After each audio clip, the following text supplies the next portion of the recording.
Hello, everybody. Welcome back, or in this case, I guess, welcome to my first lecture, major lecture for Mass Media and Society. This is all about Chapter 1. This will be part 1 of Chapter 1, Mass Communication, a Critical Approach. And one thing that I do want to stress to you is that you should watch all of this because at some point I'm going to be dropping a extra credit code word that will not be on screen, but you will hear me say it.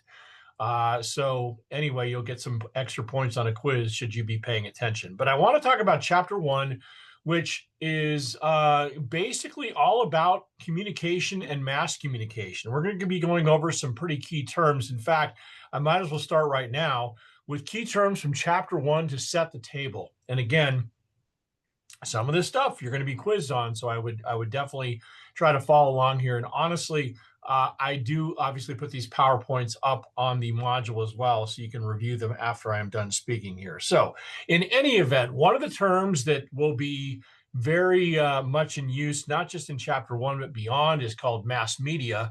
And you've heard of mass media, but you probably didn't know that it's industries that produce and distribute cultural products. So a lot of things relate to our culture or global culture or a culture in particular for a certain country, nation, whatever. And what is mass media, right? Well, it's stuff that we're going to be talking about all semester, quite honestly. It could be songs, it could be books, television shows, news, video games, films and movies, right? Social media, internet, right? The web, that all falls under what's called mass media. We'll be talking a lot about social media, not just in this chapter, but more so in Chapter 2. Social media, of course, is a more recent invention and is certainly something that dominates our society now. But the actual definition for it is a digital web and app platforms that enable people to socially network, share mass media content, and create their own media content. And I will tell you that when it comes to social media, I am from a generation where half my life or more than half my life, social media didn't exist. And now, of course, it is kind of an integral part of who we are, both positive and negative. Again, we'll be talking more about social media specifically in Chapter 2, but there'll be some things that we touch on here that relate to it as well. Of course, you've heard the term communication. Communication is the creation and use of symbol systems that convey information and meaning. So, for example, the alphabet falls under communication. And for example, our English language, right, is Latin-based. It has 26 characters. It's very much audio-based, right? It's different sounds that are kind of put together. And of course, I think you can make that same argument for a lot of different languages, not just here in the U.S., but across the globe. But that's in contrast to an example to the, say, Chinese or Asian languages where it is more symbol based. In fact, there are something around 3,500 different symbols that go into the Chinese language. So, and for those of you that obviously who speak Chinese, you know what I'm talking about. But that all falls under the communication umbrella. And then finally, I think probably the most important term that really defines us, defines how we kind of relate to one another, I think defines just everything when it comes to just our daily lives is culture, right? And that is the forms and systems of expression that individuals, groups, and societies use to make sense of daily life, communicate with other people, and articulate their identities and values. So think about culture from a standpoint of, if I was in person with you here, I would be asking you to think about, what is culture to you, right? What is American culture versus European culture versus Hispanic culture, right? Obviously, American culture, maybe a couple of things to think about, like typical to American culture, are this sort of this idea of rugged individualism, right? Of competition, of creativity, right? Movies, films, right? A lot of people around the globe really try to embrace like American music and American film. And, even if you're in Europe, for example, which I've been a couple times, one of the things that I noticed when I was driving around Europe, listening to the radio, is a lot of it was American music, right? A lot of it was American branding, like Starbucks, for example, right? So American culture is something that is very pervasive across the globe. But then you go to Europe, for example, and Europe very nationalistic, I think, in a way. It's very regional. Literally, you could go from one city or one region and 30 miles away be in another region, and you can definitely feel a change in culture, all the way down to the food, right? And then think about it from, if you go to Mexico, what is Mexican culture synonymous with? Family, right?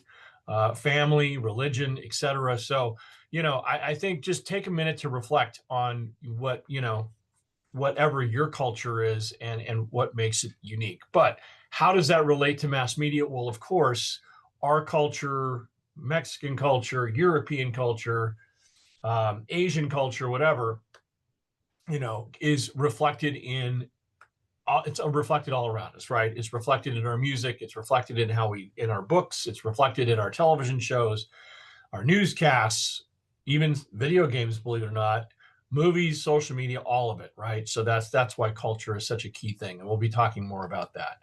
All right. Understanding the media today, I want you to know there are 3 roles in the media environment, right? When you're talking about just how we deal with media, right? Well, first of all, you, myself, everyone around you is a media consumer, right? We are constantly consuming media. We're constantly watching television or Netflix, right? We're constantly playing video games, visiting websites, basically consuming things that are all encompassing around us, right? We're also media producers at the same time. We post on social media. I'm sure you do as well, right? I know I do, right? Some folks like to live stream on Twitch. Some people, FaceTime, whatever. That all falls under that media producer type of envelope. And of course, some of it is obviously more corporate and more sophisticated. And we'll get into that here in just a bit. And then we're also media citizens, right? Which is we're a member of society that's saturated with media. You cannot get away from media on a day-to-day basis. Everything from how you consume it to how it can be just something that is there. Walking down the hall, you walk past a friend of yours who's got a shirt on that's got a symbol on it, or in my case, Broncos. I mean, that's you're being introduced to it and I guess enveloped in it every day. So media citizen. Now we have a goal in this class, not just this chapter, but as we go throughout the semester, of attaining media literacy, right? Which is understanding how media construct meaning. What puts it together? How did it come to be? What was its historical significance for every part of mass media, right? When we're watching something, what are we looking for? These are all things that we're going to be kind of discussing, not just in this chapter, but in the ongoing chapters beyond it. And then I also want you to be critical consumers of media products and reflective users of media technologies. How do we use media? Have you ever thought about it? Like how do you, when we're talking about Netflix, for example, what are we using Netflix for? I mean, a low-hanging fruit of that would be that we're using it to be entertained, right? Maybe to become better educated if we're watching, say, for example, a documentary. Why are we using social media? Well, along with just being, the idea of maybe just insulting each other on social media, which is a topic for a whole nother time. But think about it. We're trying to connect. We're trying to connect outside of our just little bubble. And so we use social media, I think, sometimes to do that. So anyway, but there are responsibilities that come with, obviously, I guess, consuming media and absorbing media that we'll obviously talk about the pros and cons. All right, let's talk about eras in communication. All right, first, so there's actually 5 that you see in front of you, and there's actually a more modern one that I want to talk about. But they all kind of stack on top of each other because they all sort of one led to the other, which led to the other, which led to the other. But the 5 eras in communication are oral, written, printed, electronic, and digital. All right. And I'm going to go through these each specifically. So let's start, first of all, with oral communication, right?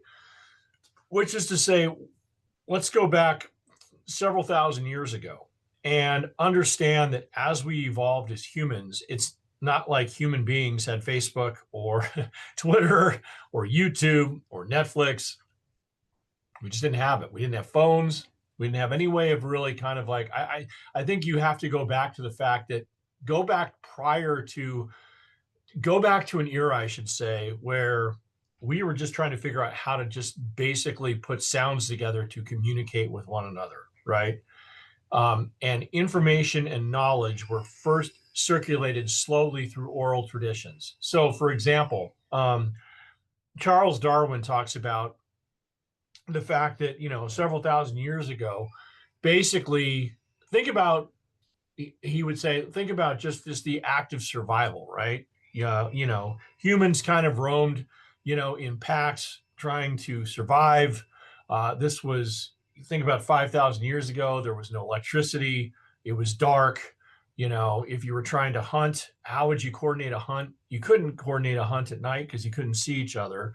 And so basically during the day, there might be some basic hand gestures to kind of say, hey, go over there because there's danger over there, or go that way because I see something that we can try to like stab or kill, right? And you couldn't do that at night. So there was a need, a push just instinctually to start communicating or finding ways to communicate even when you couldn't see each other, right? So that was an example, right? And then of course that later becomes those sounds, those cohesive sounds that become basic communication, then later start to become conversation, right? So you have stories, you had people that were talking to one another, communicating with one another, but couldn't actually like document it at that point, right? Because this was just oral communication. But you had stories passed on by poets, teachers, tribal storytellers. And think about it, the growth of society was slow because memory was limited. We were limited because we couldn't write anything down. So if you told a story, that story would, the accuracy of which would be, I think suspect at best. The thoroughness of it, of course, would be suspect at best. And think about it from like a game of, if you've ever played a game of telephone where, if you took 10 people or even took 15 people and you whispered in somebody's ear, by the time person number 15 repeated whatever you thought was started with, was going to be completely like changed because people would, either they couldn't hear it correctly or they interpreted it differently. But if it's not right there on paper, it's really difficult to have some kind of accuracy. Anyway, well, eventually humans figured out that there were symbols that needed to represent spoken words and what type of surface. So we talked about the alphabet, for example, right? Sign versus phonetic writing. And once you decide, okay, these things in a certain order, this is what represents the word I'm trying to speak or the sentence I'm trying to speak, how do I preserve that? Well, that's called writing, right? That's called, how do I write? Well, I have to write on something that works, okay?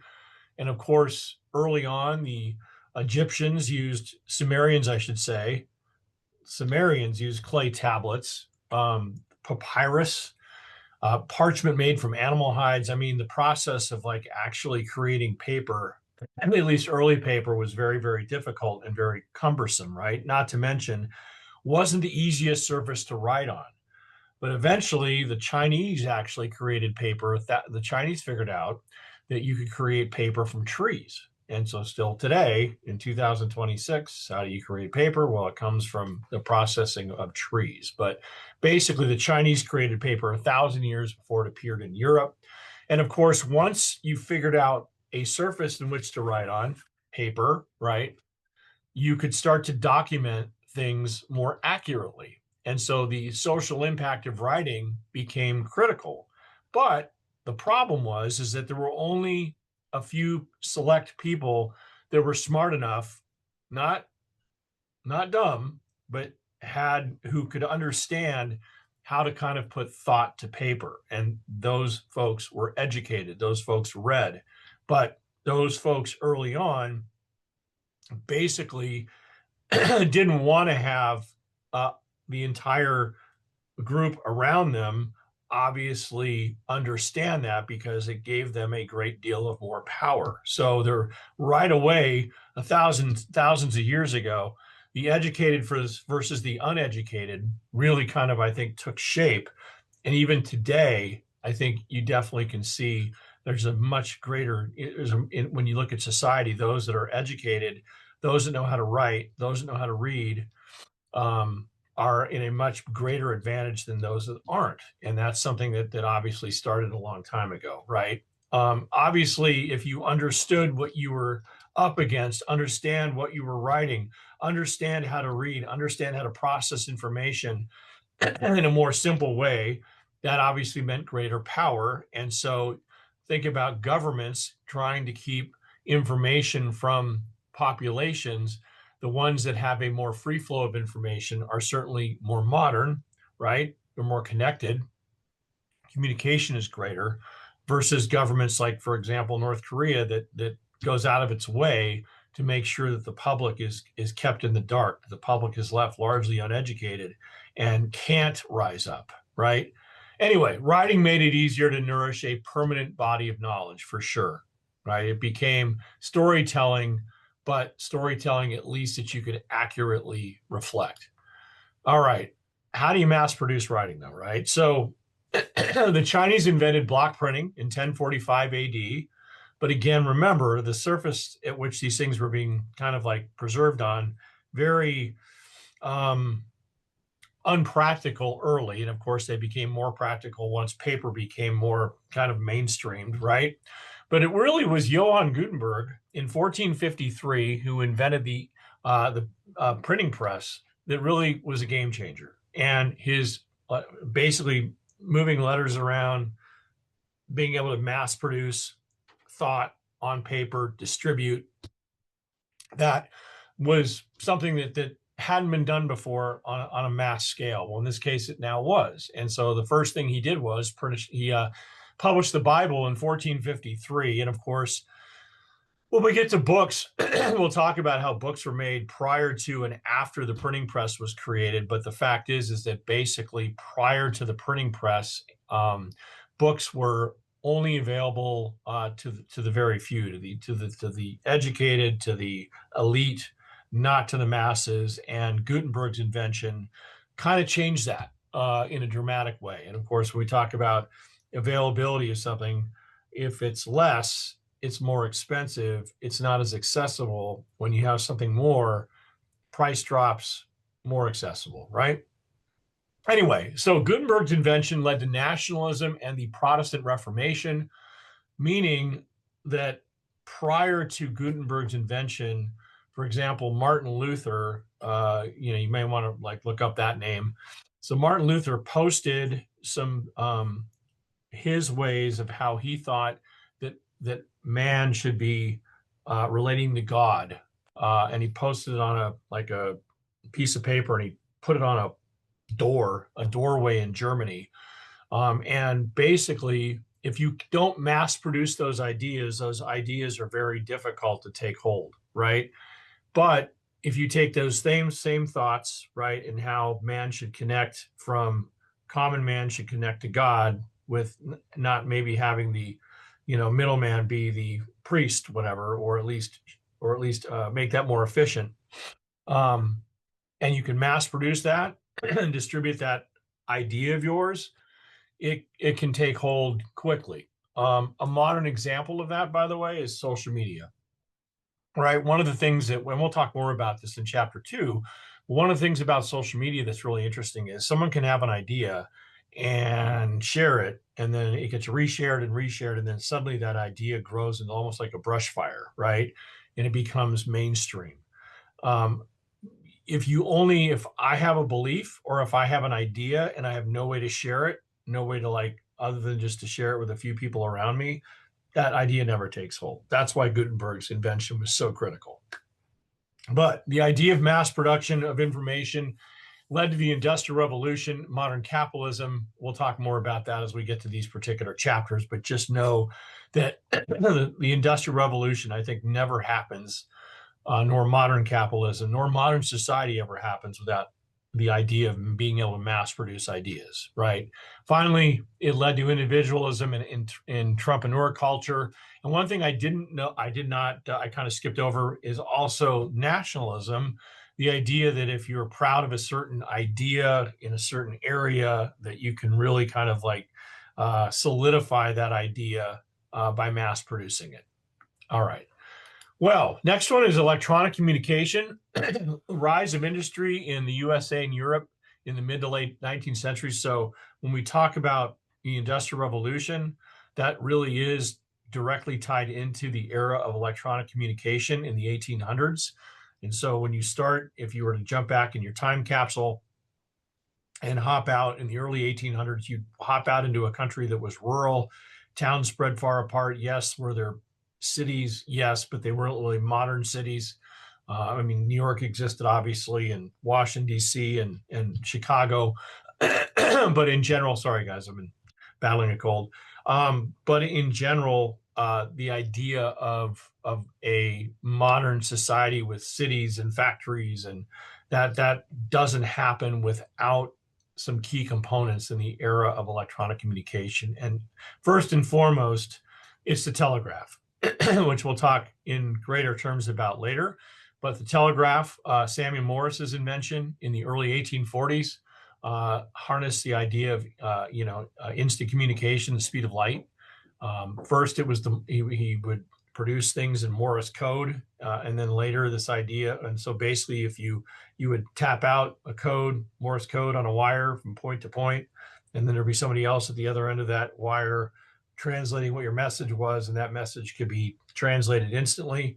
And of course, when we talk about other big things like radio and television, and this idea that once the telegraph was created in the early 1840s, there was this push by very smart people throughout the latter part of the 19th century and into the early 20th century, into the early 1900s, that were trying to figure out how to do it, not just from a wired standpoint, but wirelessly.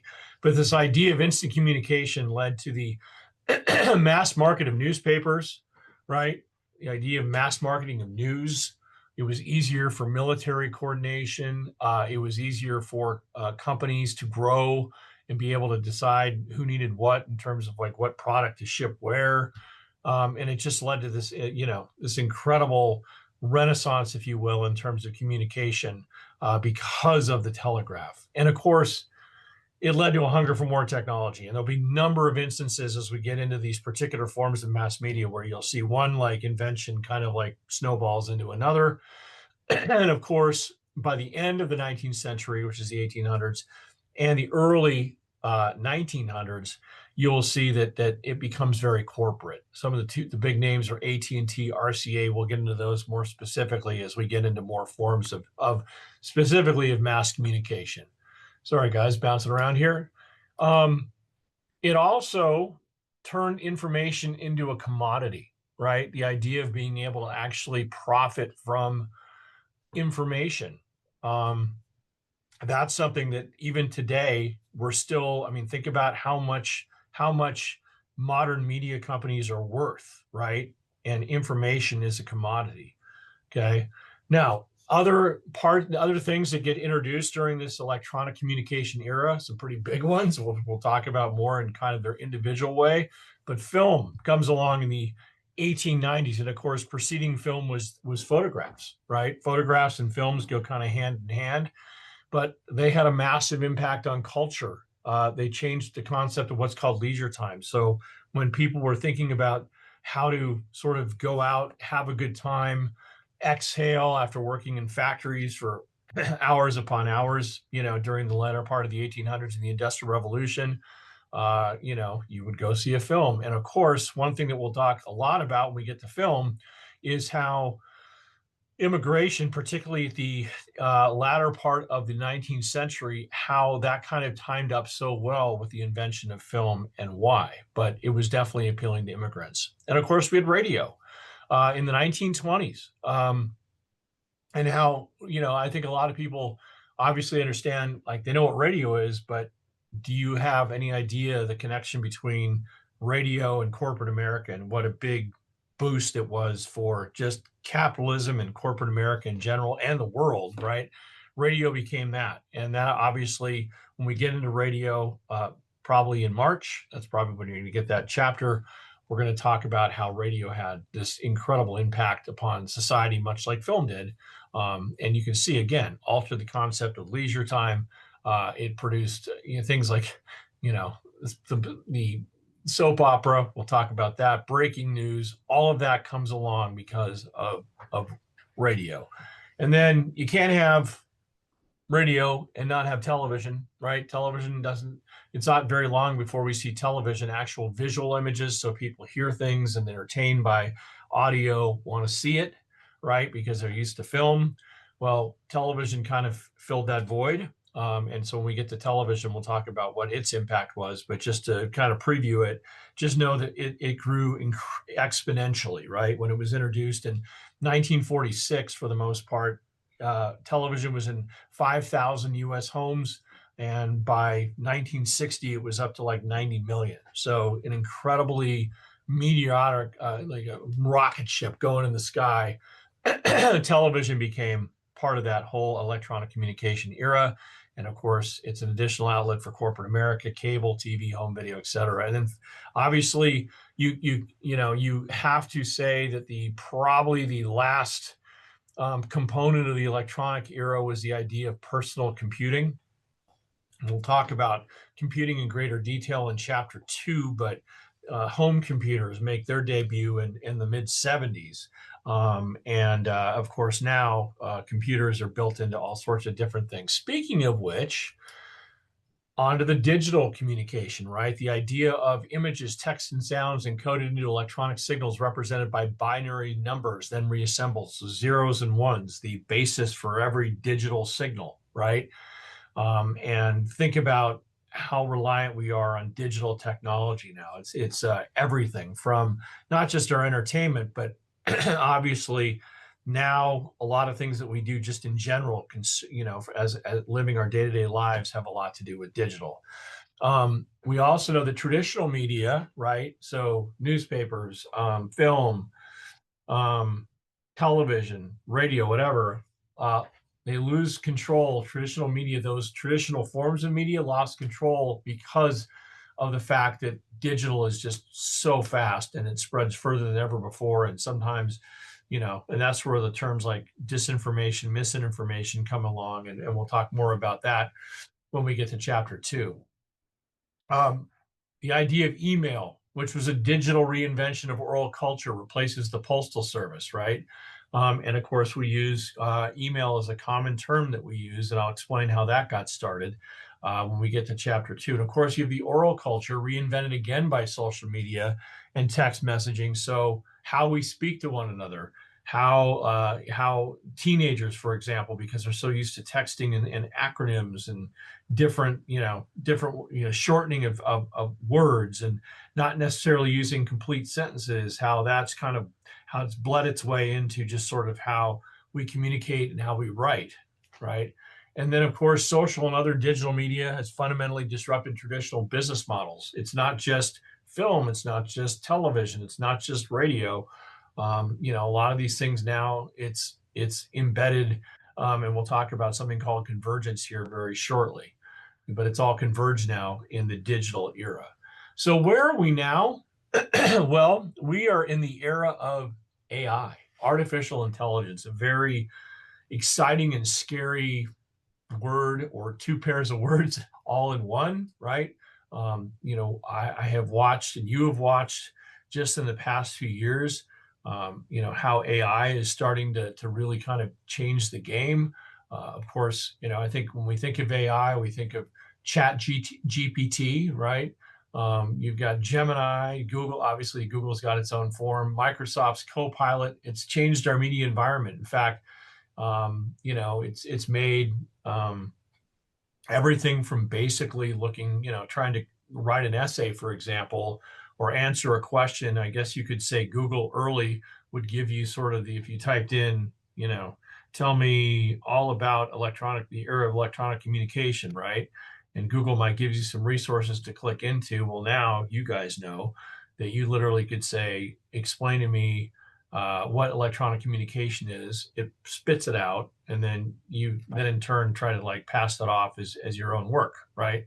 Not good, but I mean, that's, we use chat GTP for not just that, but for writing resumes and all sorts of things. So in any event, we use chatbots, right? Interactive, automated chat features on websites and social media interfaces. And not to mention, we're also creating content, and we're creating pictures and films and memes and everything through the AI universe. And some of it's funny, some of it's cool, and some of it's downright scary, right? So anyway, we'll talk more about AI as we progress throughout the semester, but certainly we're in the AI era, right? And basically the debate whether we want certain tasks to be run by AI or by humans is ongoing. I would love to have had that conversation with you. In fact, I might even make that one of our discussion topics this semester, talking about how much you want to have AI sort of rule the world, and how it's obviously replacing humans in many cases,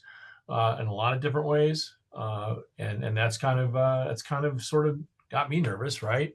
But AI chatbots can generate translations, recipes, playlists, computer code, spreadsheet formulas. It's a time saver, right? Accounting, voices for audiobooks. I mean, how many times have you heard the same AI generated voice on a YouTube video that you've clicked on, right?